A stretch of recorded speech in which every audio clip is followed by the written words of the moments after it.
सिद्ध सद्गुरु पादाब्जं जननी जनको तथा तत्वोपदेशकर्तारं नत्वा भक्तिपुरस्सरम्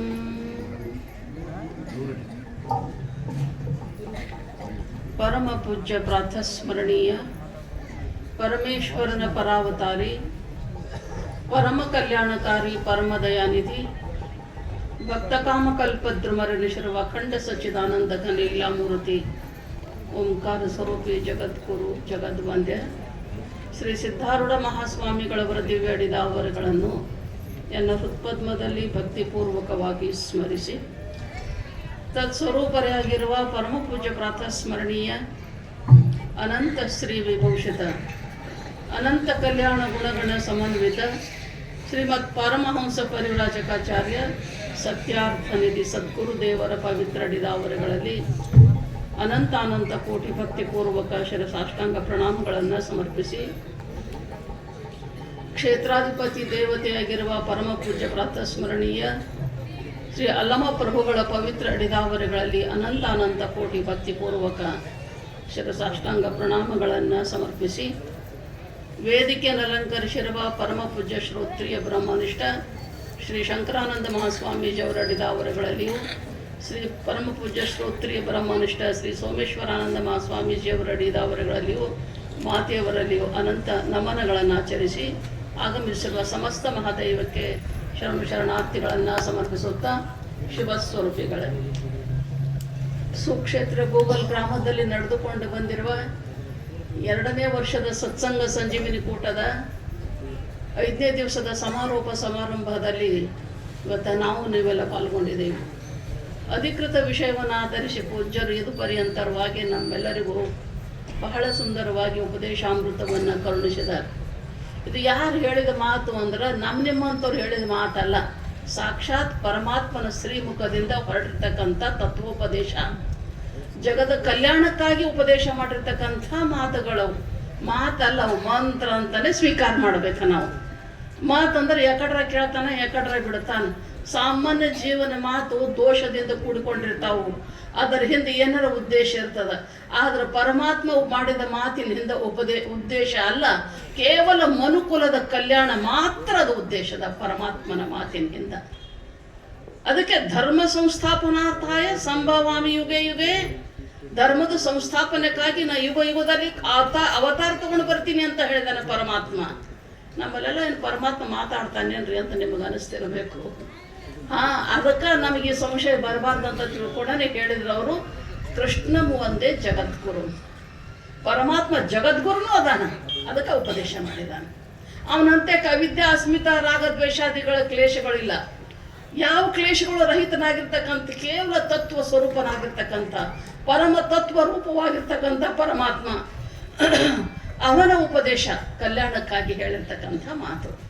ಈ ಜೀವ ಈ ಅವಿದ್ಯಾದೊಳಗೆ ಮುಳುಗಿದಾನ, ಇವ ಕಾಲ ಕರ್ಮ ಮಾಯ ಒಳಗೆ ಮುಳುಗೊಂಡು ಹೋಗಿದ್ದಾನ. ಇವನ ಉದ್ಧಾರ ಹೆಂಗಾದೀತು? ಹೊರಗ ಹಂಗ ನಡೆದಾನಲ್ಲ, ಇವ ಹಂಗಾರ ಉದ್ಧಾರ ಆಗ್ತಾನ? ಏನಾದ್ರೂ ಉದ್ಧಾರ ಆಗ್ತಾನ? ಯಾ ದೇವರ ಪಾದಕ್ಕೆ ಬಿದ್ದರೂ ಉದ್ಧಾರ ಆಗ್ತಾನ? ಯಾ ದೇವರಿಂದ ಇವನಿಗೆ ಉಪದೇಶ ಸಿಕ್ಕರು ಉದ್ಧಾರ ಆಗ್ತಾನ? ಪರಮಾತ್ಮನೇ ಉಪದೇಶ ಮಾಡ್ಯಾನ, ಅದೇ ಕೇಳ್ಕೊಂಡ್ರೆ ಸಾಕಲ್ಲ ಅಂತ ನಮಗೆ ಅನಿಸ್ತಿರ್ಬೇಕು. ಆದ್ರೆ ಪರಮಾತ್ಮ ಉಪದೇಶ ಮಾಡ್ಯಾನ ಖರೆ. ಪರಮಾತ್ಮನಂತ ಆ ಕಾಲಕ್ಕೆ ಉಪದೇಶ ಮಾಡ್ಯಾನ, ಮತ್ತೆ ಈಗ ಹೆಂಗೆ ಉಪದೇಶ ಮಾಡಬೇಕು ಹೇಳಿದ್ರು. ಪರಮಾತ್ಮನ ಸ್ವರೂಪನೇ ಆಗಿರ್ತಕ್ಕಂಥ ಸದ್ಗುರುಗಳ ಶ್ರೀಮುಖದಿಂದ ಉಪದೇಶ ಬರುವಂಥದ್ದು, ಅದೇ ಜಗತ್ತಿಗೆ ಕಲ್ಯಾಣ ಮಾಡ್ತಿರ್ತಾವೆ. ಅದಕ್ಕೆ ಯಾರ ಪಾದಕ್ಕೆ ಬೀಳಬೇಕು? ನಾವು ನಮ್ಮ ಆತ್ಮ ಕಲ್ಯಾಣ ಮಾಡ್ಕೋಬೇಕಾದ್ರೆ, ನಮ್ಮ ಆತ್ಮ ಜ್ಞಾನ ಪಡ್ಕೋಬೇಕಾದ್ರೆ, ನಮ್ಮ ಜೀವನದ ಅವಿದ್ಯಾ ಕಾಮ ಕರ್ಮಾದಿಗಳನ್ನು ಕಳ್ಕೊಂಡು ಹೋಗಿ ನಿತ್ಯ ಶುದ್ಧ ಪರಮಾತ್ಮನ ಸ್ವರೂಪದೊಳಗೆ ಪ್ರವೇಶ ಆಗಬೇಕಾದ್ರೆ ಯಾರ ಪಾದಕ್ಕೆ ಬೀಳಬೇಕು? ನಾವು ಸಾವುಕಾರ ಪಾದಕ್ಕೋ ಏನು ಮಿನಿಸ್ಟರ್ ಪಾದಕ್ಕೋ ತಿಳಿದು ಯಾರ ಪಾದಕ್ಕೆ ಬಿದ್ದರೆ ಆಗ್ತದ? ಎಲ್ಲಿ ಸಮಾಜದಾಗ ಸಿಗೋದಿಲ್ಲ. ಯಾವ ಸಮಾಜನೂ ನಮ್ಮ ಅಂತಃಕರಣದೊಳಗೆ ಕತ್ಲಿ ಕಳೆಯಂಗಿಲ್ಲ. ತರಣಿ ಶಶಿ ರೋಚಿಗಳ ಕಿರಣಗಳೆಯ್ದೆ ಕೆಡಿಸದ ಅಜ್ಞಾನ ತಿಮಿರವಂ ಕೆಡಿಸುವುದು ಗುರುವರ್ಯ ನಿಮ್ಮ ಮನಸ್ಸು ನೋಟ. ಸೂರ್ಯ ಚಂದ್ರಾದಿಗಳ ಕಿರಣಗಳು ನಮ್ಮ ಜ್ಞಾನವನ್ನು ಕೆಡಿಸ್ಲಿಕ್ಕಾಗಂಗಿಲ್ಲ ಅಂತ ಒಬ್ಬ ಸದ್ಗುರುವಿನ ನಸು ನೋಟ ಮಾತ್ರದಿಂದ ಮನುಷ್ಯನ ಅಜ್ಞಾನ ಕತ್ತಲೆ ಕಳೆದು ಹೋಗ್ತದಂತ ಈ ಮಾತನ್ನು ನಿಜಗೊಂಡು ಹೇಳ್ತಾರಲ್ಲ. ಅಂಥದ್ದು ಯಾರ ಪಾದಕ್ಕೆ ಬಿದ್ದರೆ ನಮ್ದು ಕತ್ಲಿ ಪಾಪ ತಾಪ ಎಲ್ಲ ಹೋಗ್ತಾವ. ಯಾರ ಪಾದಕ್ಕೆ ಬೀಳ್ಬೇಕು ನಾವು? ಯಾರಿಗೆ ಶರಣಾಗ್ಬೇಕು ನಾವು? ಯಾರ ಉಪದೇಶ ಕೇಳ್ಬೇಕು ನಾವು? ಯಾರಿಂದ ನಮ್ಮ ಮನುಕುಲ ಧನ್ಯ ಆಗ್ತದ? ಯಾರಿಂದ ನಮ್ಮ ಹುಟ್ಟು ಸಾರ್ಥಕ ಆಗ್ತದ ಅಂತ ಕೇಳಿದ್ರೆ ಮಹಾತ್ಮರು ಹೇಳ್ತಾರೆ ಯಾರಿಂದ ಆಗ್ತದ ಅಂದ್ರೆ ಅದಕ್ಕೆ ಶ್ರೋತ್ರಿಯ ಬ್ರಹ್ಮನಿಷ್ಠ ಸದ್ಗುರು ಮಾತ್ರ ಉದ್ಧಾರ ಮಾಡ್ತಾನೆ. ಅದಕ್ಕೆ ಕೃಷ್ಣ ಪರಮಾತ್ಮ ಹೇಳ್ದ, ಯಾರಿಗೆ ನೀ ಶರಣಾಗತ್ತಾದ್ರೆ ಉಪದೇಶ ಮಾಡ್ತಾನಂತ ಕೇಳಿದ್ರೆ ತದ್ವಿದ್ದಿ ಪ್ರಣಿಪಾತೇನ ಪರಿಪ್ರಶ್ನೇನ ಸೇವಯ ಉಪದೇಶಂತಿತೆ ಜ್ಞಾನಂ ಜ್ಞಾನಿನಃ ತತ್ವದರ್ಶಿನಃ. ಅವರೇ ಉಪದೇಶ ಮಾಡ್ತಾರೆ. ಜ್ಞಾನಿನಃ ತತ್ವದರ್ಶಿನಃ, ಜ್ಞಾನಿನಃ ಶ್ರೋತ್ರಿಯರು, ತತ್ವದರ್ಶಿನಃ ಬ್ರಹ್ಮನಿಷ್ಠರು. ಅವರಿಂದ ತದ್ವಿಧಿ ತಿಳಿಯಾಕೆ ಬರ್ತದೆ ನೋಡಿ. ಪರಮಾತ್ಮ ಏನನ್ನೋದು ತಿಳಿಯಾಕೆ ಬರ್ತದೆ, ಪರಮಾತ್ಮ ಎಲ್ಲಿ ಅದಾನಂತ ತಿಳಿಯಾಕೆ ಬರ್ತದೆ, ಪರಮಾತ್ಮ ಏನು ಮಾಡ್ತಾನ ಅನ್ನೋದು ಗೊತ್ತಾಗ್ತದೆ, ಪರಮಾತ್ಮನ ಸ್ವರೂಪ ಎಂಥದ್ದು ಅನ್ನೋದು ತಿಳಿತದ. ಯಾರಿಂದ? ಶ್ರೋತ್ರಿಯ ಬ್ರಹ್ಮನಿಷ್ಠ ಸದ್ಗುರುವಿನಿಂದ. ಹಂಗೆ ಸುಮ್ಮನೆ ಹೆಂಗೆ ತಿಳಿಬೇಕದು? ಒಂದು ಸಾಲಿ ಕಳಿಸ್ಬೇಕಾದ್ರೆ, ಒಂದು ಸಣ್ಣ ಮಕ್ಕಳಿಗೆ ಸಾಲಿ ಕಳಿಸ್ಬೇಕಾದ್ರೆ ಫೀಸ್ ಕೊಡ್ತೀರಿ, 20 ಸಲ ಎಡ್ತಾಕ್ರಿ, ಹೌದಿಲ್ರಿ? ಸಾಲಿಗೆ ಮನೆಗೆ ಎಡ್ತಾಕ್ತೀರಿ. ಒಂದು B.Ed ಡಿಗ್ರಿ ತಗೋಬೇಕಾದ್ರೆ 22 ವರ್ಷ ದಿನ ಸಾಲಿಗೆ ಎಡ್ತಾಕ್ತಾರಿಲ್ರಿ. ವರ್ಷ ಫೀಸ್ ಕಟ್ಟೋದು, ಅಟ್ಟೆ ಓದೋದು, ಹಂಗೆ ಎಡ್ತಾಕೋದು, ಹಂಗೆ ಟ್ಯೂಷನ್ ಇಟ್ರೆ ಒಂದು ಡಿಗ್ರಿ ಸಿಗ್ತದ. ಅದಕ್ಕೆ ನೌಕರಿ ಸಿಕ್ತು ಇದ್ರಿಲ್ಲ, ಸಿಗ್ತಾವಂತೇನು ಭರೋಸೆ ಅದಾರೆ ಈಗ? ಇಲ್ಲ. ಆದ್ರೂ ಎಡ್ತಾಕ್ತಾನ 22 ವರ್ಷ, ಹುಟ್ಟಿನಿಂದ 22 ವರ್ಷ. ಒಬ್ಬ ಸದ್ಗುರುವಿನ ಉಪದೇಶದಿಂದ ಜನ್ಮ ಕಲ್ಯಾಣ ಆಗಿ ದೇವತಾಕ ಎತ್ತರಕ್ಕೆ ಹೋಗ್ಬೇಕಾದ್ರೆ ಎಷ್ಟು ಸೇವಾ ಮಾಡ್ಬೇಕ್ರಿ? ಎಷ್ಟು ಜನ್ಮ ಸೇವಾ ಮಾಡಿದ್ರು ಕಡಿಮೆ ಅಂತ ತಿಳ್ಕೊರಿ. ಅದಕ್ಕೆ ಯಾಕೆ ನರನ ಹೋಗಿ ನಾರಾಯಣ ಮಾಡುವಂತ ಸಾಮರ್ಥ್ಯ ಗುರುಪಾದದೊಳಗದ, ಗುರು ದೃಷ್ಟಿಯೊಳಗದ, ಗುರುವಿನ ಉಪದೇಶದೊಳಗದ, ಗುರುವಿನ ಸಂಕಲ್ಪದೊಳಗದ, ಗುರುವಿನ ಸನ್ನಿಧಾನದೊಳಗದ. ಇಟ್ಟು ತಾಕತ್ತ ಗುರುವಿನ ಪಾತ್ರದೊಳಗದ. ಹಂಗ ಅವನ ಹಂತಕ್ಕೆ ನಾವು ಎಷ್ಟು ಸೇವಾ ಮಾಡಿದ್ರು ಕಡಿಮೆನೆ. ಏನ್ ಮಾಡ್ಬೇಕು? ಮೊದ್ಲು ತದ್ವಿದ್ಯೆ ತಿಳಿಲಿಕ್ಕೆ ಬರ್ತದೆ, ಸುಮ್ಮನೆ ತಿಳಿಯಂಗಿಲ್ಲ. ಇದು ಎಲ್ಲರೂ ತಿಳಿದ್ರೆ ಬಹಳ ದೊಡ್ಡವರಾಗ್ತಿದ್ರು, ಎಲ್ಲರಿಗೂ ತಿಳಿಯಕ್ಕೆ ಬರಂಗಿಲ್ಲ. ಕೃಷ್ಣ ಪರಮಾತ್ಮನ ಗೀತಾದಾಗ ಹೇಳಿದಾನ, ಮನುಷ್ಯನಾಂ ಸಹಸ್ರೇಶು ಕಶ್ಚಿತ್ ಯತತಿ ಸಿದ್ಧಯೇ. ಯಾವನೋ ಒಬ್ಬ ಪ್ರಯತ್ನ ಮಾಡ್ತಾನಂತ ಅಧ್ಯಾತ್ಮ ತತ್ವದೊಳಗೆ ಪರಮಾತ್ಮನ ತಿಳ್ಕೋಬೇಕಂತ. ಯಾವನೋ ಒಬ್ಬ ಮನುಷ್ಯನಾಂ ಸಹಸ್ರೇಶು, ಮನುಷ್ಯರೊಳಗೆ 1000 ಮಂದಿಯಾಗ ಯಾವನೋ ಒಬ್ಬ ಪ್ರಯತ್ನ ಮಾಡ್ತಾನ. ಯತತಾಮಪಿ ಸಿದ್ಧಾನಾಂ ಕಶ್ಚಿನ್ ಮಾಂ ವೇತ್ತಿ ತತ್ವತಃ. ಹಂಗ ಪ್ರಯತ್ನ ಮಾಡುವ ಸಿದ್ಧ ಪುರುಷರಲ್ಲಿ ಯಾವನೋ ಒಬ್ಬ ನಾ ಯಾರಿದ್ದೀನೋದು ತಿಳಿತದ ಅಂತಾನ ಪರಮಾತ್ಮ. ಮಾಯದೊಳಗೆ ಮುಳುಗಿರ್ತಕ್ಕಂಥ ಮನುಷ್ಯಾಶ್ರದೊಳಗೆ ಬಂದಿರ್ತಕ್ಕಂಥ ನನ್ನ ತಿಳ್ಕೊಳಗಂಗಿಲ್ಲ. ಮೋಹಿತಂ ನಾಭಿಜಾನಾತಿ ಮಾಂ ಅಜಮವ್ಯಯಂ. ಮೋಹಿ ಮನುಷ್ಯ, ಮಾಯದೊಳಗೆ ಮುಳುಗಿರ್ತಕ್ಕಂಥ ಮನುಷ್ಯ ನಾ ಯಾರಿದ್ದೀನಿ ಅನ್ನೋದು ಗೊತ್ತಿಡಂಗಿಲ್ಲಮ್ಮ. ಭಗವಂತ ಗೀತಾದಾಗ ಹೇಳ್ತಾನ. ಅಂತ ಬಳಿಕ ಈ ತತ್ವದ ರಹಸ್ಯ ತಿಳ್ಕೊಳಕ ಸುಮ್ಮನೆ ಆಗಂಗಿಲ್ರಿ. ಎಷ್ಟು ಜನ್ಮ ಬೇಕ ನೋಡ್ರಿ ಅದಕ್ಕೆ, ನಾವು ಎಷ್ಟು ಸೇವಾ ಮಾಡ್ಬೇಕಾದ್ರೆ ತದ್ವಿದ್ಯೆ ತಿಳಿಲಕ್ಕೆ ಬರ್ತದೆ. ಯಾವಾಗದು? ಪ್ರಣಿಪಾತೇನ ಶರಣಾಗತ. ಪ್ರಣಿಪಾತ ಅಂದ್ರೆ ನಮಸ್ಕಾರ ಮಾಡು. ಬರೀ ನಮಸ್ಕಾರ ಅಂದ್ರೆ ಸುಮ್ಮನೆ ಹಿಂಗೆ ಮಾಡೋದಲ್ಲ, ಉದ್ದು ಬಿಡೋದಲ್ಲ. ಕಾಯ ವಾಚ ಮನಸ ಶರಣಾಗತ. ಸಾಷ್ಟಾಂಗ ಪ್ರಣಿಪಾತ ಅಂತಾರದು. ಅಷ್ಟ ಅಂಗೇನ ಸಹಿತ ಪ್ರಣಿಪಾತ ಸಾಷ್ಟಾಂಗ ಪ್ರಣಿಪಾತ. 2 ಕಾಲ, 2 ಭುಜ, 2 ಕೈ, ಎದಿ ಹಣಿ ನೆಲಕ್ಕೆ ಹಚ್ಚಿ ನೀ ಸಾಷ್ಟಾಂಗ ಮಾಡು. ಬರೀ ಇಷ್ಟೇ ಮಾಡೋದಲ್ಲ. ಮನಸ್ಸು ನಮಗಿರ್ಲಿ, ನಾ ಸುಮ್ಮನೆ ಮಾಡ್ತೀನಿ ಅಂದ್ರೂ ಅಲ್ಲ, ನಿನ್ನ ಭಾವಪೂರಿತ ನಮಸ್ಕಾರ ಆಗಬೇಕು. ಸಂಪೂರ್ಣ ಶರಣಾಗತಿ ಇರಬೇಕಲ್ಲಿ. ಸಂಪೂರ್ಣ ಶರಣಾಗತಿ ಇದ್ದದ್ದು ಗುರುನಾಥ ತಾನೇ ಪುನಃ ಹಿಡಿತಾನ, ಗುರುತು ಹಿಡಿತಾನ. ಏನಾರ ಒಂದು ಅಡ್ಡ ಬಂದದೋ ಏನು ಶರಣಾಗತಿ ಅದಾನು. ಚಿತ್ತೌಡಪ್ಪನ ಹಂತ್ಯಕ್ಕೆ ಯಾವನೋ ಒಬ್ಬ ಬಂದಿದ್ನಂತ ದೀಕ್ಷಾ ಬೇಡ್ಬೇಕಂತ ಹೇಳಿ. ಗದ್ವಾಲ್ದ ಒಬ್ಬ ಸುಗೀರಪ್ಪ ಅಂತ ಬಂದಿದ್ನಂತ. ಶ್ರೀಮಂತ, ದೊಡ್ಡ ಶ್ರೀಮಂತರಿಗೆ ಶರಣಾಗತಿ ಬರೋದು ಭಾಳ ಹೈರಾಣದ. ಭಾಳ ಪುಣ್ಯ ಬೇಕವ್ರಿಗೆ. ಪುಣ್ಯ ಇದ್ರೇ ಐಶ್ವರ್ಯ ಆಗ್ತದ, ಶರಣಾಗತಿ ಇರ್ತದ, ಗುರು ಚರಣದಲ್ಲಿ ಭಕ್ತಿನೂ ಇರ್ತದ. ಭಾಳ ಮಂದಿಗೆ ಬರಂಗಿಲ್ಲ ಐಶ್ವರ್ಯ. ಅಂದ್ರೆ ಏನೋ ಒಂದು ವಿಷಯ ಪ್ರಪಂಚದೊಳಗೆ ಪ್ರಾಪ್ತಿ ಆಯ್ತು, ಒಂದು ಅಧಿಕಾರ, ಒಂದು ಐಶ್ವರ್ಯ, ಏನೋ ಒಂದು ಪ್ರಾಪ್ತಿ ಆಯ್ತಂದ್ರೆ ಗುರುವಿನ ಬಾಗಿಲ, ಸತ್ಸಂಗದ ಬಾಗಿಲ, ದೇವರ ಬಾಗಿಲ ಬಂದ್ ಮಾಡ್ಕೋತಾವು. ಅದ್ರಾಗೆ ಬೆಳಗ್ಗೆ ತಿರುಗಾಡ್ತದ ಮನುಷ್ಯ. ಹುಚ್ಚಾಗಿ ಮಳ್ಳಾಗಿ ಅದ್ರಾಗೆ ತಿರುಗಾಡ್ತದ ಮನುಷ್ಯ. ಆದ್ರೆ ಅದ್ರಾಗೂ ಭಕ್ತಿ ಹುಡ್ತದ ಅನ್ನೋದು ಪುಣ್ಯನೇ ಬೇಕು ನೋಡ್ರಿ. ಅದಕ್ಕೆ ಪುಣ್ಯ ಇಲ್ದ್ರ ಆಗಂಗಿಲ್ಲ. ಅದು ಬೇಕದು. ಮಹಾತ್ಮರು ಗುರುತು ಹಿಡಿಲಕ್ಕೂ ಪುಣ್ಯ ಬೇಕು, ಇಲ್ಲ ಅಂದ್ರೆ ಆಗಂಗಿಲ್ಲ. ಸಿದ್ದವಡಪ್ಪನ ಹತ್ಯಕ್ಕೆ ಬಂದಂಥವ ಸುಗೀರಪ್ಪನ ಗದವಾದ ಸಾವುಕಾರ. ಎಲ್ಲ ಕಡೆ ಪ್ರಚಾರ ಪ್ರಸಾರ ಸಿದ್ದವಡಪ್ಪ ಮಹಾನ್ ಜ್ಞಾನಿಗಳದಾರ. ಹುಬ್ಬಳ್ಳಿಗೆ ಅವತಾರ ತಗೊಂಡು ಬಂದಾರ. ಲಕ್ಷ ಲಕ್ಷ ಜನ ಅಲ್ಲಿ ಉದ್ಧಾರ ಆಗಕತ್ತಾರ. ಬರೀ ಮಾನವರಲ್ಲ, ಪಶು ಪ್ರಾಣಿ ಕ್ರಿಮಿ ಎಲ್ಲರೂ ಬಂದು ಪಾದಕ ಬಿದ್ದು ಹೊರಳಾಡಕತ್ತಾರ. ರಾಜ ಮಹಾರಾಜರೆಲ್ಲ ಬಂದು ಸೇವಾ ಮಾಡ್ತಾರ. ದೇವಾದಿ ದೇವತೆಗಳೆಲ್ಲ ಬಂದು ಸೇವಾ ಮಾಡ್ತಾರ. ಅಂಥ ಪುಣ್ಯಾತ್ಮ ಅವತಾರ ತಗೊಂಡು ಭೂಮಿಗೆ ಬಂದಾನಂತ ತಿಳ್ಕೊಂಡ ಸುದ್ದಿ ಎಲ್ಲ ಕಡೆ ಹರಡಿತ್ತ.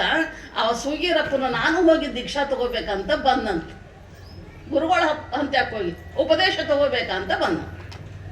ಆದ್ರೆ ಸಿದ್ಧಾರೂಢಪ್ಪರು ಪಲ್ಲಕ್ಕಿ ಉತ್ಸವ ಹೊರಟಿತ್ತದು, ಜಡಿಮಠಕ್ಕೆ ಹೊರಟಿತ್ತದು. ಜಡಿಮಠಕ್ಕೆ ಹೋಗ್ಬೇಕಂತ ತಿಳ್ಕೊಂಡು ತಯಾರಾಗಿ ಕೂತಿದ್ರ ಮಠ ಅದು ಪಲ್ಲಕ್ಕಿ ಎಲ್ಲ ರೆಡಿ ಇತ್ತ. ಅದ್ರ ಮುಂದೆ ಶಹನಾಯಿ ಉದ ಒಬ್ಬ ಇದ್ದ, ದ್ಯಾಮಣ್ಣನ. ಶಹನಾಯಿ ದಾಮಣ್ಣನೂ ಇದ್ದ. ಅವ ಬರೋದು ಹಾದಿ ನೋಡಕ್ಕೆ ಹತ್ತಿದ್ರು. ಅವಾಗ ಇವ ಬಂದ, ಯಪ್ಪ ನಮಗೆ ಉಪದೇಶ ಕೊಡ್ರಿ ಅಂತ ಕೇಳ್ತಾನೆ. ಚಲೋನೇ ಬಂದಿದ್ದೀವ, ಶ್ರೀಮಂತನೇ ಇದ್ದ. ಯಪ್ಪ ನನಗೆ ಉಪದೇಶ ಬೇಕ್ರಿ ಅನ್ನವ. ಇಟ್ಟು ಅರ್ಜೆಂಟ್ ಬೇಕ್ರಿ ಅಂದವ. ಆಯ್ತು. ಸಿದ್ದವಡಪ್ಪ ಅಂದ್ರೆ ನೋಡಿದ್ರ ಒಳಗೆ ಪಾಪ ಅವನ ಅಂತ್ಯಕ್ಕೆ ಚಲೋನೇ ಗುಣ ಅದಾವ, ಸಾತ್ವಿಕನೇ ಅದಾನ. ಬರೋದೀಟ್ ಅಭಿಮಾನ ಬಂದದು. ಅಭಿಮಾನ ನಾ ದೊಡ್ಡವ ಅನ್ನೋದು ಅಭಿಮಾನ ಬಂದದು. ಅಭಿಮಾನ ಸುರಾಪಾನ. ಅಭಿಮಾನ ಅನ್ನೋದೇನದದು? ಶರಿ ಇದ್ದಂಗೆ. ಏನಂತೀರಿ ನೀವು? ಶರಿನೇ ಅಲ್ಲ. ಶರಿ ಕುಡಿದು ಮನುಷ್ಯ ಹೆಂಗೆ ಮತ್ತೆ ಬರ್ತದಿಲ್ಲ ಹಂಗೆ ಒಂದೀಟ್ ಅಭಿಮಾನದ ಇವನಿಗೆ. ಇದು ಅಭಿಮಾನ ಹೋದರೆ ಗುರುವಿನ ಉಪದೇಶ ಫಲ ಕೊಡ್ತದ. ಅಲ್ಲಿ ತನ ಇದು ಗುರುವಿನ ಉಪದೇಶ ಫಲ ಕೊಡಂಗಿಲ್ಲ ಇದು ಅಂತ ಸಿದ್ದವಡಪ್ಪಗೆ ಗೊತ್ತಾಯ್ತು. ಗೊತ್ತಾಗಿ ಅವ್ರೇನಂದ್ರೆ, ನೋಡಪ್ಪ ನಾವೀಗ ಪಲ್ಲಕ್ಕಿ ಒಳಗೆ ಉತ್ಸವ ಹೊಂಟದೀಗ ಜಡಿ ಮಠಕ್ಕೆ. ಅದಕ್ಕೆ ಮುಂದೆ ಶಹನಾಯಿ ಉದವ್ರೊಬ್ಬರು ಅದಾರ, ದ್ಯಾಮಣ್ಣ ಅಂತ. ಇವತ್ತು ಆ ಸೇವಾ ನೀನೇ ಮಾಡು ಅಂದ್ರು. ಸೇವಾ ಮಾಡಿದ ಬಳಿಕ ಉಪದೇಶ ಅಂದ್ರು ಸಿದ್ಧಾರೂಢ. ಆಯ್ತಂದ್ರು.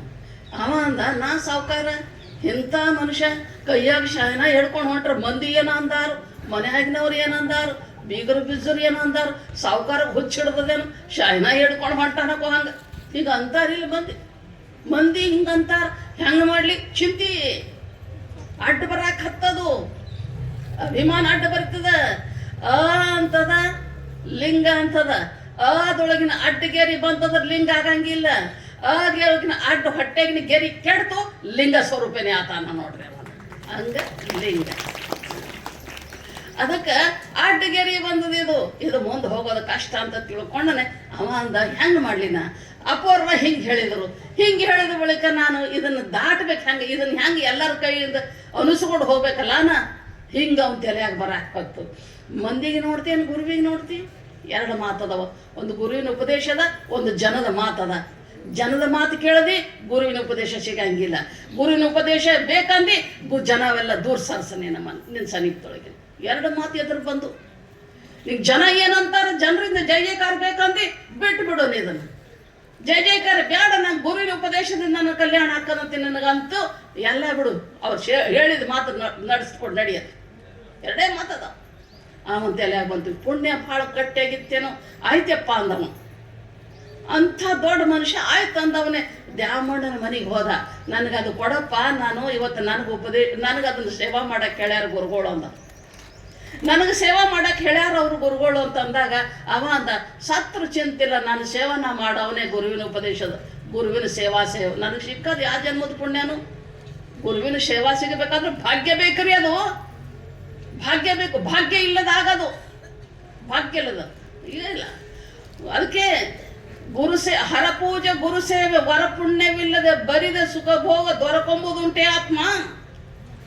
ಯಾರು ಹೇಳಿದರು? ಹರಪೂಜೆ ಗುರು ಸೇವೆ ವರ ಪುಣ್ಯ ಇಲ್ಲದೆ, ಸುಮ್ ಪುಣ್ಯನೂ ಅಲ್ಲದು, ವರ ಪುಣ್ಯವಿಲ್ಲದೆ ಬರಿದ ಸುಖ ಭೋಗ ದೊರಕೊಂಬುದುಂಟೆ ಆತ್ಮ. ಇಲ್ಲಪ್ಪ ಇಲ್ಲ. ದ್ಯಾಮಣ್ಣ ಅಂತ ನಾ ಕೊಡುವುದಿಲ್ಲ. ಇಲ್ಲಪ್ಪ, ಇವತ್ತು ನನಗೆ ಹೇಳ್ಯಾರ ನಿನಗೆ ಜ್ವರ ಬಂದಾವಲ್ಲ, ಗುರುವಿಗೆ ಅಲ್ಲೇ ಮಾಡ್ದಾಗ ಗೊತ್ತಾಗ್ಯಾವ. ಪಾಪ ಅವನಿಗೆ ಭಾಳ ಜ್ವರ ಬಂದಾವ, ಇವತ್ತು ಆ ಸೇವಾ ನೀ ಮಾಡು ಅಂತ ನನಗೆ ಒಪ್ಸ್ಯಾರಪ್ಪ. ಕೊಡು ಇವತ್ತೊಂದಿನ ಹೆಂಗಾರ ಮಾಡು, ನೀನು ಕಾಲಿಗೆ ಬೀಳ್ತೀನಿ ಅಂತ ಅವ್ನ ಕಾಲು ಬೀಳಾಕತ್ತ ಸಾವುಕಾರ. ಪಾಪ ಇಷ್ಟು ಹೇಳ್ಯಾರ, ಗುರುಗಳು ಹೇಳ್ಯಾರ, ಇವನು ಪಾದಕ್ಕೆ ಬೀಳಾಕತ್ತಾನ. ಮಾಡಲಿಲ್ಲ ಸೇವಾ ಅಂತ ತಿಳ್ಕೊಂಡು ಅದು ಕೊಟ್ಟ. ಅರೆ ಊದಕ್ಕೆ ಬರ್ಬೇಕಲ್ಲ, ಅದು ಬಾಯಾಗ ಉಗುಳು ತುಂಬ್ಕೊಂಡಾದ್ರಾಗ ಹಾಕಿದ್ರೆ ಬರ್ತದೆ ಊದಕ್ಕ. ಪ್ರಾಕ್ಟೀಸ್ ಇಲ್ಲ ಅಂತ ಸಾವುಕಾರ ಎಂದು ಹಿಡ್ದಿಲ್ಲ ಅದು. ಹೆಂಗೆ ಮಾಡ್ಬೇಕೇನ, ನನಗೊಂದಿಟ್ಟು ಕಲಸೋ ಯಪ್ಪ ಅಂತಂದುಬಿಟ್ಟ. ಅಲ್ಲೇ ಕಲಸಂದಾಗ ಒಂದೆರಡು ಸಲ ಓದದ. ಗುರುವಿನ ಕರುಣ ಆದ್ರೆ ಏನಾಗ್ಲಕ್ಕಿಲ್ರಿ, ಗುರುಗಳು ಸಂಕಲ್ಪ ಮಾಡಿದ್ರು ಏನಾಗ್ಲಕ್ಕಿಲ್ಲ. ಗುರುಗಳು ಹೇಳ್ಯಾರ ಇವತ್ತು ನೀವು ಓದ ಅಂತೇಳಿ. ಏನು ತಡ ಹತ್ತದ್ರಿ. ನಮ್ಮ ಕಲಬುರಗಿಯಾಗ ಒಬ್ಬ ಚಿತ್ರಕಾರ ಇದ್ದ. ಚಿತ್ರಕಾರ ಭಾಳ ಚಂದ ಚಿತ್ರ ಬರೀತಿದ್ದ. ಅವನ ಕೈ ಬ್ಯಾನಿ ಆಗಿತ್ತು. ಯಪ್ಪ ನನ್ನ ಕೈ ಬ್ಯಾನಿ ಆಗದ, ಚಿತ್ರ ಬರೆಯೋಕೆ ಬರವಲ್ದ್ರಿ ಅಂತ ಅಪ್ಪೋರ್ ಅಂತ್ಯಾಕ ಬಂದ. ಹಿಂಗೆ ತಾಯಿಲ್ಲ ಅಂತೇಳಿ ಕೈ ಹಿಂಗೆ ಮುಟ್ಟಿ ನೋಡಿದ್ರು. ಅವತ್ತಿನಿಂದ ಚಿತ್ರ ಮಸ್ತ್ ಬರ್ಯಾಕೆ ಹತ್ತವ. ಇದು ಗುರುವಿನ ಕರುಣ ಹೇಳಕ್ಕೆ ಬರಂಗಿಲ್ರಿ. ಭೀಮಾಶಂಕರ ಅಂತ ಅವನ ಹೆಸರ. ಅದಕ್ಕೆ ಏನಾಯಿತು ಅಂತ ಕೇಳಿದ್ರೆ, ಸಿದ್ದಾವಡಪ್ಪನ ಸಂಕಲ್ಪನೆ ಇದ್ದಾಗ ಏನಾಯಿತು ಅಂತ ಕೇಳಿದ್ರೆ, ಒಂದೆರಡು ಸಲ ಓದಿಕೊಟ್ಟ. ಆಯ್ತು ಬಂತವನಿಗೆ ಆರಾಮ್ ಸರಿ ತೊಗೊಂಡು ಊಟಕ್ಕತ್ತ ಕುಣ್ಕೋತ ಬಂದವ ಮಠಕ್ಕೆ. ಪಲ್ಲಕ್ಕಿ ರೆಡಿಯಾಗಿತ್ತು. ಪಲ್ಲಕ್ಕಿ ಒಳಗೆ ಸಿದ್ದಾವಡಪ್ಪ ಕೂತರು. ಅವ ಮುಂದೆ ಹಿಂಗೆ ಕುಣ್ಯಾಕತ್ತ. ಮೈ ಮೇಲಿಂದ ಭಾನ ಮರ್ತು ಕುಣ್ಯಾಕತ್ತವ. ಒಟ್ಟು ಆನಂದದಿಂದ ಕುಣ್ಯಾಕತ್ತ. ಬಂಧು ನೋಡಲಿಲ್ಲ, ಬಳಗ ನೋಡಲಿಲ್ಲ, ಬೇಕಾದವ್ರು ನೋಡಲಿಲ್ಲ, ಬೇಡದವ್ರು ನೋಡಲಿಲ್ಲ, ಐಶ್ವರ್ಯ ನೋಡಲಿಲ್ಲ, ತನ್ನ ಅಧಿಕಾರ ನೋಡಲಿಲ್ಲ. ಎಲ್ಲನೂ ಮರ್ತು ಸಿದ್ದಾವಡಪ್ಪನ ಮುಂದೆ ಕುಡಿದು ಹೋಗಿ ಅಲ್ಲಿಂದ ಬರುವುದ್ರಾಗ ಸಿದ್ದಾವಡಪ್ಪ ನಗತಿದ್ರಂತ. ಅಪ್ಪ ಸುಗೀರಪ್ಪ, ನೀ ದೀಕ್ಷಾ ಬೇಕಂದಿಲ್ಲವಪ್ಪ, ಯಪ್ಪ ನಿನ್ನ ಕೃಪಾದಿಂದ ನನ್ನ ಒಳಗೆಲ್ಲ ಬೆಳಕಾಗ್ಯದ ಪರಮಾತ್ಮ ಅಂತ ಹೇಳ್ಬಿಟ್ಟು ಅಂತ. ಇದು ಶರಣಾಗತಿ, ಸಂಪೂರ್ಣ ಶರಣಾಗತಿ. ತದ್ವಿಧಿ ಪೂರ್ಣ ಶರಣಾಗತಿ ಆದ್ರೆ ತಿಳಿಲಿಕ್ಕೆ ಬರ್ತದದು, ತಿಳಿಲಿಕ್ಕೆ ಬರ್ತದೆ. ತದ್ವಿಧಿ ಅದನ್ನು ತಿಳಿಲಿಕ್ಕೆ ಬರ್ತದೆ, ಬ್ರಹ್ಮ ತತ್ವವನ್ನು ತಿಳಿಲಿಕ್ಕೆ. ಪರಿಪ್ರಶ್ನೆಯನ್ನ ಅದಕ್ಕೆ ಶರಣಾಗತಿ ಗುರುನಾಥ ಒಪ್ಪಿಲ್ಲ ಅಂದ್ರೆ ಪರಿಪ್ರಶ್ನೆಯನ್ನ ಪ್ರಶ್ನೆ ಮಾಡಿ. ನಾ ಯಾರಿದ್ದೀನಿ? ನಮ್ಮ ಮನ್ಯಾಗ ಕರ ಹಿಂಡವಲ್ತು, ಎಮ್ಮಿ ಹಿಂಡವಲ್ತು, ಇದು ಅಲ್ಲ. ನನ್ನ ಮಗಳಿಗೆ ವರ ಸಿಗವಲ್ಲ, ಇದು ಅಲ್ಲ. ನಮ್ಮ ಅತ್ತಿ ಕಾಡ್ತಾಳ, ಇದು ಅಲ್ಲ. ನನ್ನ ಮಗಳಿಗೆ ವರ ಬರುವಲ್ಲು, ಇದು ಕೇಳುವುದಲ್ಲ. ಯಾವುದು ಕೇಳಬೇಕು ಅನ್ನೋದು ನಮಗೆ ತಿಳಿಸ್ಕೊಡ್ತಾರ. ನಾವು ಇವೇ ಸಂತಿ ತಗೊಂಡೇ ಹೋಗ್ತೇವ್ಗಳು ಹಂತ್ಯಾಕ, ದೇವ್ರ ಹಂತ್ಯಾಕ. ನಮ್ಮ ಸಂಸಾರ ಸಂತಿ ದೊಡ್ಡದ. ಆ ಸಂತಿಗೆ ಬಗೆಹರಿಸ್ಕೋಬೇಕಂತ ಗುರುಗಳು ಹಂತ್ಯಾಕ ಹೋಗ್ಯಾವ. ನಾವು ದೇವ್ರ ಹಂತ್ಯಾಕ ಹೋಗಿ ಏನು ಕೇಳಬೇಕು ಅನ್ನೋದು ಗೊತ್ತಿಲ್ಲ. ಗುರುಗಳ ಹಂತ್ಯಾಕ ಹೋಗಿ ನಾವು ಏನು ಕೇಳಬೇಕು ಅನ್ನೋದು ಗೊತ್ತಿಲ್ಲ. ಅದಕ್ಕೆ ಮಹಾತ್ಮರು ಅದನ್ನೂ ತಿಳಿಸ್ಕೊಡ್ತಾರೆ ನಮ್ಗೆ. ಹಿಂಗ ಕೇಳು, ಏನು ಕಸ್ತ್ವಂ ಕೋಹಂ ನಿಯ ನಾ ಹುಟ್ಟಿದ್ದು ಯಾಕೆ, ನಾ ಬಂದ್ ಯಾಕೆ, ನಾ ಮುಂದೆ ಏನಾಗಬಹುದು? ಪರಮಾತ್ಮ ಅಂದ್ರೆ ಏನು? ತನ್ನ ನಿಜ ಸ್ಥಿತಿ ತಾನೇನೆಂದು, ಪರಿಭವ ಮುನ್ನಿನ ಪರಿಭವ ಎಂತಾಯ್ತೆಂದು, ಇನ್ನಿನ ಪರಿವದು ಉಪಾಯಮಿದೆಂದು. ಇವು ಮೂರದವ ಪ್ರಶ್ನೆ. ನಾ ಯಾರು? ತನ್ನ ನಿಜ ಸ್ಥಿತಿ ತಾನೇನೆಂದು, ಮುನ್ನಿನ ಪರಿಭವ ಎಂತಾಯ್ತು, ಹಿಂದೆ ಎಷ್ಟು ಜನ್ಮ ತಿರುಗಿ ಬಂದೇನೆ, ಮುಂದೆ ಏನು ಜನ್ಮ ಅದಾವ ನನಗೆ ಗೊತ್ತಿಲ್ಲ. ಇನ್ನಿದು ಪರಿವದು ಉಪಾಯಮಿದೆಂದು, ಇದು ಹರಿಯುವ ಉಪಾಯ ಏನು ಕೇಳು ಗುರುಗಳಂತ ಹೋಗಿ. ಅದನ್ನು ಕೇಳಕ್ಕೆ ಹೋಗಬೇಡ. ಅವಕ್ಕೆ ಮುದುಕಿ ಬೆನ್ಮೇಲೆ ಹಲ್ಲಿ ಬಿದ್ದಿತ್ತಂತ ಕಸ ಹೊಡ್ಯಾಕತ್ತಿದ್ಲಂತ್ರಿ. ಕಸಬರಿಗಿನ ಅಂತೀರಿ, ಏನಂತೀರಿ? ಕಸಬರಿಗಿನೇ ಭಾರಿಗೆ ಅಂತಾರೆ ಕೆಲವು ಕಡೆ. ಮತ್ತು ಕಸಬರ್ಗಿ ತಗೊಂಡ ಬೆನ್ನ ಮೇಲೆ ಹಲ್ಲಿ ಬಿದ್ರು ಓಡ್ಕೋತ ಹೋದಳು ಅಂತ ಸಿದ್ದಾವಡಪ್ಪನ ಅಂತೇಳಿ. ಯಪ್ಪ ಯಪ್ಪ ಯಪ್ಪ ಯಪ್ಪ, ಬೆನ್ನ ಮೇಲೆ ಕಸಬರ್ಗಿ ಬಿದ್ದುದು ಯಪ್ಪ ಏನಾಗ್ತದೆ ಹೇಳ. ಇದು ಕೇಳಕ್ಕೆ ಹೋದ್ಲಕ್ಕಿ ನಕ್ಕರಂತ ಸಿದ್ದಾರೋಡ್ರಿ. ಏನು ಮದ್ಯಪ್ಪ ಜಗತ್ನಾಗ ಏನು ಕೇಳಬೇಕು ಅನ್ನೋದು ಗೊತ್ತಾಗವಲ್ದಲ್ಲ. ಏನದ ಕೇಳಿ ಜೀವನ ಹಾಳು ಮಾಡ್ತಾರಲ್ಲ. ಕಬೀರ್ ಹೇಳ್ತಾನೆ ಹೋಗಂದ್ರ. ಕಬೀರಲ್ಲೇ ಕೂತಿದ್ದ. ಅಪ್ಪ ಕಳಿಸ್ಯಾನ, ನನ್ನ ಬೆನ್ನ ಮೇಲೆ ಹಲ್ಲಿ ಬಿದ್ದೈತಿ, ಏನು ಹೇಳಿ ಜಲ್ದಿ ಅಂತ ಅಂದಳಾಕಿ. ಸಾಗರ ಓದ್ಕೋತ ಕುಂತಿದ್ವತ್ತು. ವಿಚಾರ ಸಾಗರ ಕೈ ಇಟ್ಲಕ್ಕಿ. ಅಬಾಬಾ ಬಾಬಾ ಅಬಾಬಾಬಾ ಕಣ್ಣು ಮುಚ್ಚಿ ನೋಡಂದ್ರಂತ. ಬಾಬಾ ಏನು ಭಾಗ್ಯ, ಏನು ಭಾಗ್ಯ, ಏನು ಭಾಗ್ಯ ಅನ್ನಕತ್ತರತ್ತ. ಆಕೆ ಮುದುಕಿಗೆ ತಾಳಿಲ್ಲ. ಈಗ ಕಣ್ಣು ಮುಚ್ಚಿಕೊಂಡು ಭಾಗ್ಯ ಭಾಗ್ಯ ಅನ್ಕೋತ ಕುಂತಾರೆ. ಹಂಗೆ ಆಕಿನ ತಲೆ ಗಂಟು ಸಿಗ್ತದ ಅನ್ನೋದು.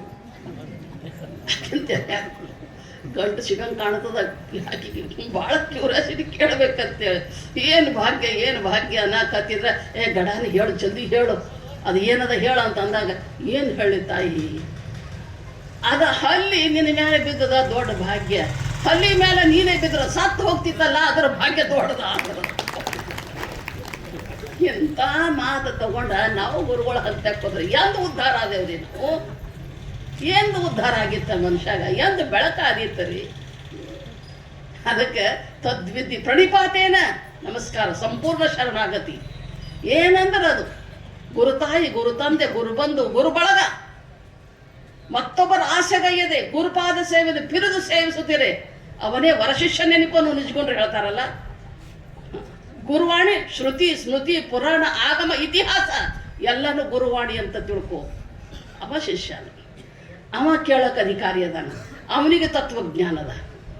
ಹಾಗೆ ಸೇವಾ ಮಾಡೋದು ಅದು ಪ್ರಣಿಪಾತೇನ, ಇದು ನಮಸ್ಕಾರ. ಪರಿಪ್ರಶ್ನೇನ ಸೇವಯ. ಸಿದ್ದೋಡಪ್ಪ 12 ವರ್ಷ ಸೇವಾ ಮಾಡಿದರು. ಧ್ವಜದಂಡ ಶಿವಿಗಳ ಹಂತ್ಯಾಕೆ ಹೋಗಿ ಶರಣಾಗತ ಆದರು, ಮಾತಾಡಲಿಲ್ಲ. ನಾವು ಗುರುಗಳ ಹಂತ್ಯಾಕೆ ಹೋದ್ರೆ ಮಾತಾಡಲಿಲ್ಲ. ಏನು ಗುರುಗಳು ಮಾತಾಡಲಿಲ್ಲ, ನಾವ್ಯಾಕೆ ಹೋಗೋಣ ಅಂತ ಓಡ್ ಹೋಗ್ತಾನ ಮನುಷ್ಯ. 12 ವರ್ಷ ಮಾತಾಡಲಿಲ್ಲ ರೀ. ಸಿದ್ಧಾರ್ಥ ಗಜದಂಡ ಶಿವಿಗಳ ಸೇವಾ ಅಟ್ಟೆ ಮಾಡಲಿಲ್ಲ, ಅವ್ರ ಶಿಷ್ಯರ್ದು ಸೇವಾ ಮಾಡಾಕತ್ತಾರ. ಅವ್ರು ಎಂಥದ್ದು ರೀ, ಎಂಥದ್ದು ಕಲಿಸ್ಲಾಕ್ರಿ. ಅವ್ರಿಗೇನು ಬೇಕಾಗಿಲ್ಲ. ಸಿದ್ಧಾರ್ಡಪ್ಪ ಹುಟ್ಟತಾನೆ ಸಿದ್ಧ ಪುರುಷರಿದ್ದರು. 3 ವರ್ಷದಾಗೆ ಅನಂತ ಲೀಲಾ ಮಾಡಿದರು. 7 ವರ್ಷಕ್ಕೆ ಮನಿ ತ್ವಾರ್ದು ಹೊರಗೆ ಬಂದರು. ಅವ್ರಿಗೆ ಗುರುಗಳು ಬೇಕಿಲ್ಲ. ಆದರೂ ಸಹಿತ ನಮ್ಮಂಥ ಅಜ್ಞಾನಿಗಳು ಗುರು ಸೇವಾ ಮಾಡಿದ್ರೆ ಸಿಗಂಗಿಲ್ಲ ಅಂತ ತಿಳಿಸ್ಕೊಡಕ್ಕೆ ಮಾಡ್ಯಾರ. ಅವರಲ್ಲಿ 12 ವರ್ಷ ಸೇವಾ ಎಲ್ಲರಿಗೆ ಹಾಕಂಗಿಲ್ಲ. ಅದು ಕೃಷ್ಣ ಪರಮಾತ್ಮನಿಗೇನು ಕಮ್ಮಿ ಇತ್ತು ರೀ. ಯಾರು ಧ್ಯಾನ ಮಾಡ್ತಿದ್ರು, ಯಾರು ಕನಸು ಬಿದ್ದರು, ಮನುಷ್ಯ ಕನಸಿನಾಗ ದುಷ್ಟರು ಗಡಬಡಿಸ್ತಿದ್ರು, ಶಿಷ್ಟರು ಧನ್ಯ ಆಗ್ತಿದ್ರು. ಅಂಥ ಪರಮಾತ್ಮ 18 ದಿನದಾಗ 18 ರಾಕ್ಷಸರ ಕೊಂದಾನ ಪರಮಾತ್ಮ. ಅವನಿಗೆ ಗುರು ಸೇವೆ ಮಾಡೋದು ಬೇಕಿತ್ತರೆ ಅವನಿಗೆ ಇಲ್ಲ. ತಿಳಿಸ್ಕೊಡಾಕ ಮೂಢ ಮಂದಿ ಗತಾನಗತಿಕೋ ಲೋಕ. ಒಬ್ರು ನೋಡಿ ಒಬ್ರು ಮಾಡ್ತಾರ. ದೊಡ್ಡವ್ರ ಆಚರಣೆ ಸಣ್ಣವರು ಅವ್ರು ನೋಡಿ ಆಚರಣೆ ಮಾಡ್ತಾರ. ಬಹಳ ಜನ ದೊಡ್ಡವ್ರು ಹ್ಯಾಂಗೆ ಮಾಡ್ತಾರೆ ಹಾಗೆ. ಇವತ್ತು ಸಿನಿಮಾ ನಟ ನಟಿಯರು ಹ್ಯಾಂಗೆ ಮಾಡ್ತಾರೆ, ಮುಂದಿನವ್ರು ಹಾಗೆ ಮಾಡ್ತಾರೆ. ನೋಡಿರಿಲ್ಲ, ಹಾಗೆ ಮಾಡೋದಲ್ಲ, ಬರೀ ಡ್ರೆಸ್ ಅನುಕರಣೆ ಮಾಡ್ತಾರಪ್ಪ ಪರಮಾತ್ಮ. ಇದು ಭಾಳ ವಿಚಿತ್ರ ಆಗ್ತದ. ಡ್ರೆಸ್ ಮೇಲಿನ ಡ್ರೆಸ್ ಅನುಕರಣೆ ಆಗಾಕತ್ತಾವ, ಸಂಸ್ಕಾರ ಇಲ್ಲ. ಹಿಂಗಾಗಿ ಹಾಳಾಗತ್ತದ ನಮ್ಮ ಭಾರತ ದೇಶ, ನಮ್ಮ ಸಂಸ್ಕೃತಿ ಅನುಕರಣೆ. ಅದಕ್ಕಂತಾನೆ ಮಹಾತ್ಮ ಗೀತಾ ಪರಮಾತ್ಮ ಹೇಳ್ದ, ಯದ್ಯದಾಚರ್ತಿ ಶ್ರೇಷ್ಠ ತತ್ತದ್ದೇವೇತರೋ ಜನಃ ಸಯತ್ ಪ್ರಮಾಣಂ ಕುರುತೆ ಲೋಕಸ್ತದನು ವರ್ತತೆ. ದೊಡ್ಡವ್ರು ಹೆಂಗೆ ಆಚರಣೆ ಮಾಡ್ತಾರೆ, ಸಣ್ಣವ್ರು ಹಂಗೆ ಅನುಕರಣೆ ಮಾಡ್ತಾರೆ. ಅದಕ್ಕೆ ದೊಡ್ಡವರು ಹಿಂಗೆ ಆಚರಣೆ ಮಾಡ್ಬೇಕಂತ ತಿಳ್ಕೊಂಡಾನೆ ಕೃಷ್ಣ ಪರಮಾತ್ಮ ಸಾಂದೀಪ್ಯನ ಹಂತಕ್ಕೆ ಸೇವಾ ಮಾಡ. ಗುರುಗಳ ಸೇವಾ, ಗುರು ಸೇವಾ ಇಲ್ಲದ್ರೆ ಯಾಕಂಗಿಲ್ಲ ಸೇವಾ. ಆಗಲೇ ತಾಯಿಯವ್ರು ಹೇಳಿದ್ರು, ಆತ್ತ ಹಂಗ ಸ್ಥಾನ ಸದ್ಭಾವ ಸೇವಾ ಅಂತ ಭಾಳ ದೊಡ್ಡದದ. ಎಲ್ಲಕ್ಕಿಂತಲೂ ದೊಡ್ಡ ಸೇವಾ ಅದು. ಭಾಳ ಮಂದಿ ಸನಿ ಇರ್ತಾರ, ಆಪ್ತರಂಗ ಇರ್ತಾರ. ಆಪ್ತ ಸೇವಾ ಅನ್ನೋದ ಪಾದ ಪ್ರಕ್ಷಾಳನಾದಿಕ ಸೇವೆಯ ಅಂಗ ಸೇವೆ ಎನಿಸುವಂತ ನಿಜಗುಂಡು ಹೇಳ್ಯಾರ. ಅದನ್ನೂ ಮಾಡ್ತಾರ, ಎಲ್ಲನೂ ಮಾಡ್ತಾರ. ಪರಂತು ಸದ್ಭಾವ ಸೇವಾ ಇರೋದು ಭಾಳ ಗ್ರೇಟ್ ಅದ. ಸದ್ಭಾವ ಸೇವಾ ಕಳ್ಕೊಂಡು ಎಟ್ಟು ಮಾಡಿದ್ರು ಶ್ರಮಾನೇ ಆಗ್ತದೆ ಹೊರತು ಪರಿವರ್ತನೆ ಆಗಂಗಿಲ್ಲ. ಸದ್ಭಾವ ಸೇವಾ ಒಂದು ಇತ್ತು, ಗ್ರೇಟ್ ಆಯ್ತು ಅಂದ್ರೆ ಇವೆಲ್ಲವೂ ಧನ್ಯ ಆಗ್ತಾವ ನೋಡಿ. ಸದ್ಭಾವ ಈ ಗುರುನಾಥನಿಂದನೇ ನಂದು ಕಲ್ಯಾಣ ಅದ. ಈ ಗುರುನಾಥ ನನ್ನ ಉದ್ಧಾರಕ್ಕಾಗಿನೇ ಅವತಾರ ತಗೊಂಡಾನ. ಈ ಗುರುನಾಥ ಏನು ಹೇಳಿದ್ರು ನನ್ನ ಕಲ್ಯಾಣಕ್ಕೆ ಹೇಳ್ತಾನಂತ ಯಾವ ಶಿಷ್ಯ ನಂಬಿರ್ತಾನ, ಗುರು ಬ್ರಹ್ಮ ಗುರು ವಿಷ್ಣು ಗುರುದೇವ ಮಹೇಶ್ವರ ಅಂತನ್ನೋ ಈ ಭಾವನಾ ಅವನಂತಕ್ಕೆ ನಿತ್ಯ ಸತ್ಯವಾಗಿ ಜಾಗೃತಿ ಇತ್ತು ಅಂದ್ರೆ ಆ ಶಿಷ್ಯ ಸತ್ಯವಾಗಿ ಧನ್ಯ ಆಗ್ತಾನ ನೋಡ್ರಿ. ಇದು ಸದ್ಭಾವ ಸೇವಾ ಅಂತ ಅನ್ಸ್ಕೊಳ್ತದ. ಇಂಥ ಸೇವಾದಿಗಳನ್ನು ಮಾಡಿದರೆ ಉಪದೇಶಂತಿತೆ ಜ್ಞಾನಂ, ಆವಾಗ ಗುರುಗಳು ಪ್ರಸನ್ನಾಗಿ ಜ್ಞಾನೋಪದೇಶವನ್ನು ಮಾಡುತ್ತಾರೆ. ಜ್ಞಾನಿನಃ ತತ್ವದರ್ಶಿನ, ಜ್ಞಾನಿಗಳು ತತ್ವದರ್ಶಿಗಳಾಗಿರ್ತಕ್ಕಂಥ ಗುರುಗಳು, ಶ್ರೋತ್ರಿಯರು ಬ್ರಹ್ಮನಿಷ್ಠರು ಆಗಿರ್ತಕ್ಕಂಥ ಸದ್ಗುರುಗಳು ನಮ್ಮೆಲ್ಲರಿಗೂ ಉಪದೇಶ ಮಾಡಿ ಧನ್ಯ ಮಾಡ್ತಾರೆ. ಅವರ ಸನ್ನಿಧಿ ಮಾತ್ರದಿಂದ, ಅವರ ಸಂಕಲ್ಪ ಮಾತ್ರದಿಂದ, ಅವ್ರ ದೃಷ್ಟಿ ಮಾತ್ರದಿಂದ ಬಹಳ ದೊಡ್ಡ ತಾಕತ್ತದ. ಸನ್ನಿಧಿ ಒಳಗೆ ತಾಕತ್ತದ. ಅವ್ರ ಸನ್ನಿಧಿ ಒಳಗೆ ನೀವು ಮನ್ಯಾಗ ಕುಂತಾರೆ ಹೆಂಗೆ ಮನಸ್ಸು ವಿಚಲಿತ ಇರ್ತದ, ಗುರು ಸನ್ನಿಧಿ ಒಳಗೆ ಬಂದಾಗ ಶಾಂತ ಆಗ್ತದ. ಯಾಕಾಗ್ತದ? ಸನ್ನಿಧಿ ಅದದು ಅಲ್ಲ. ಸೂರ್ಯನ ಸನ್ನಿಧಿ ಒಳಗೆ ಕತ್ಲಿ ತಾನೇ ಗಟ್ಟಿ, ಕೆಸರು ತಾನೇ ಗಟ್ಟಿ ಹಾಕದ, ಕಮಲದ ಹೂ ತಾನೇ ಅರಳ್ತದ, ಹೌದಲ್ರಿ? ಮೇಣ ತಾನೇ ಕರಗತದ. ಏನೂ ಮಾಡಕ್ಕೆ ಹೋಗಂಗಿಲ್ಲ. ಸೂರ್ಯ ಏನಾರ ಮಾಡಕ್ಕೆ ಹೋಗಾನ? ಏನೂ ಮಾಡಕ್ಕೆ ಹೋಗಂಗಿಲ್ಲ. ಹಾಗೆ ಸದ್ಗುರುಗಳ ಸನ್ನಿಧಿ ಒಳಗೆ ನಮ್ಮ ಒಳಗಿನ ದೋಷಗಳು, ಸಂಶಯಗಳು, ಪಾಪಗಳು ತಾನೇ ನಾಶ ಆಗಿ ನಿರ್ಮಲಾಗಿ ಯಾರು ಮುಮುಕ್ಷುದಾನ ಅವನೊಳಗೆ ಜ್ಞಾನದ ಜ್ಯೋತಿ ಬರ್ತದ. ಯಾವ ಪಾಪಿ ಅದನ ನಾ ಪುಣ್ಯಾತ್ಮ ಆಗ್ಬೇಕಪ್ಪ, ನಾ ಧನ್ಯ ಆಗ್ಬೇಕಪ್ಪ ಅಂತ ಭಾವನಾ ಜಾಗೃತ ಆಗ್ತದ ಅವನಿಗೆ. ಅಪ್ಪವ್ರು ಇಲ್ಲಿ ಭೀಮರಾಯನ ಗುಡಿಗೆ ಪ್ರವಚನ ಮಾಡ್ತಿದ್ರು. ಟೈಮ್ ಆಗ್ಯದ, 1-2 ನಿಮಿಷ ಮುಗಿಸ್ತೀನಿ. ಭೀಮರಾಯನ ಗುಡಿಗೆ ಪ್ರವಚನ ಮಾಡ್ತಿದ್ರು. ಅಲ್ಲಿ ಒಬ್ಬ ದೊಡ್ಡ ಆಫೀಸರ್ ಇದ್ದ, ಕೃಷ್ಣಾದಿದ್ರೊಳಗೆ ದೊಡ್ಡ ಆಫೀಸರ್. ಅವರೆಲ್ಲ ಪಟ್ಟಿ ಮಾಡ್ಬೇಕಂತ ಎಲ್ಲ ಕಡೆ ಪಟ್ಟಿ ಮಾಡ್ತಿದ್ರು. ಪಟ್ಟಿ ಮಾಡಿ ಆಫೀಸರ್ ಹಂತ್ಯಾಕೋ ಹೋದರು. ಅವ ಅಂದ, ನೋಡಪ್ಪ, ನಾ ಸರ್ವ ಸದ್ಗುಣ ಇಲ್ಲ, ದುರ್ಗುಣ ಸಂಪನ್ನ ಮನುಷ್ಯನ, ಎಲ್ಲ ದುರ್ಗುಣ ಅಂತ ತೆಗದವ. ನನಗೆ ಪ್ರವಚನಕ್ಕೆ ಬಾ ಅಂತ ಕರಿಬ್ಯಾಡ್ರಿ, ನೀವು ಬೇಕಾದ್ರೆ ಪಟ್ಟಿ ತೊಗೊಂಡು ಹೋಗ್ರಿ. ತಿಳಕತ್ತೇವಲ್ರಿ ಮಾತುಗಳು. ಬೇಕಾ ಪಟ್ಟಿ ತೊಗೊಂಡು ಹೋಗ್ರಿ, ನಿಮ್ಗೆ ಎಷ್ಟು ಬೇಕಟ್ಟು ಕೊಡ್ತೀನಿ, ನನಗೆ ಕರಿಬೇಡ್ರಿ ಅಂದವ. ಆಯ್ತು ರೀ, ಹಂಗೆ ಮಾಡಬೇಡ್ರಿ ಸಾಹೇಬ್ರ, ಗುರುಗಳು ಬಂದಾರ್ರಿ, ಸಾಕ್ಷಾತ್ ಪರಮಾತ್ಮನ ಸ್ವರೂಪಿಗಳದಾರ್ರಿ, ಒಂದಿನಾರ ಬಂದು ಹೋಗ್ರಿ, ನನಗೆ ಕರಿಬೇಡ್ರಿ, ಆ ಬರಕ್ಕೆ ನಾ ಯೋಗ್ಯನೇ ಇಲ್ಲ ಅಂದವ. ಅಲ್ಲಿ ಬರ್ಲಕ್ಕೆ ನಾ ಯೋಗ್ಯನೇ ಇಲ್ಲ, ನಾನು ಬರಂಗಿಲ್ಲ ಅಂದವ. ಆದ್ರೂ ಪಟ್ಟಿ ತೊಗೊಂಡು ಬಂದ. ಆವಾಗ ಕೊನೆಗೆ 7 ದಿವಸದ ಪ್ರವಚನ ರೀ. 7 ದಿವಸದ ಪ್ರವಚನದಾಗ ಕೊನೆ ದಿವಸ ಪ್ರವಚನ ಏನಾರ ನಡೆದದು ನೋಡೋಣ, ಸ್ವಾಮಿಗಳಿಗೆ ಅಂಥವ್ರದಾರ ನೋಡೋಣ ಅಂತ ತಿಳ್ಕೊಂಡ ಕೊನೆಯ ದಿವಸ ಬಂದು ಕುಂತ ದೂರದ್ರಾಗ ನೋಡ್ತಾ ನೋಡ್ತಾ ನೋಡ್ತಾ ಹೋದಂಗೆ ಅವನದೇನು ಪುಣ್ಯನೋ ಜಾಗೃತ ಆಯ್ತೋ, ಏನು ಪಾಪ ಹರಿದೋಯ್ತೋ, ಕತ್ಲಿ ಹೋಗಿ ಬೆಳಕಾಯ್ತೋ ಏನೋ, ಕಣ್ಣಾಗ ನೀರು ಧಾರಾಕಾರ ಹರಿದು ಹೋದವನಿಗೆ. ಹರಿದು ಹೋಗಿ ನಾ ಕಳ್ಕೊಂಡೆಲ್ಲ ಇಷ್ಟು ದಿವಸ ಅಂದವ.